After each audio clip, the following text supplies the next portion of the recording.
as I say, an established and distinguished lawyer. We've got a new caller, Luke, who's from West Yorkshire, who wants to join us here on Talk. Remember, if you want to be like Luke, call 0344 499 1000, text in with the word talk to 87222 and follow us on social media at X at TalkTV. Luke, hi, how are you? Hello, good afternoon, Jonathan. Thank you for having me on. Thank you for calling, Luke. What's your thoughts on this horrific case?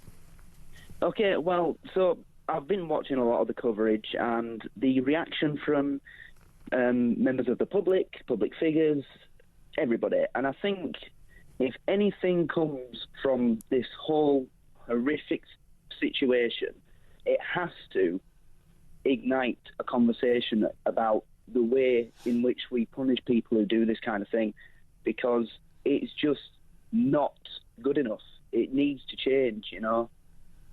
I think that's what I think should happen. No, Luke, I think that's total common sense. I think that Parliament needs to have a serious view, not just, as you say, of what we actually make people go to prison for, but actually the sentencing guidelines that never gets discussed enough in Parliament, which is what lawyers and judges are using when it comes to decisions about how long someone will serve in prison if they are indeed found guilty of a crime. That's for politicians to use their power and their will to say, no, this is the threshold of what we determine, rightly or wrongly, for a crime of this level to be committed and where people should be locked up. Are you calling on politicians? We need an urgent, almost as part of this inquiry in Southport, a review over the sentencing guidance.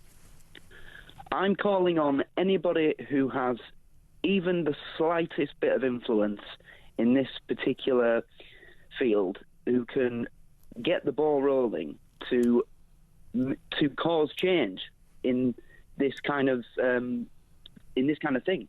Anybody who can step up, speak out, and make a difference.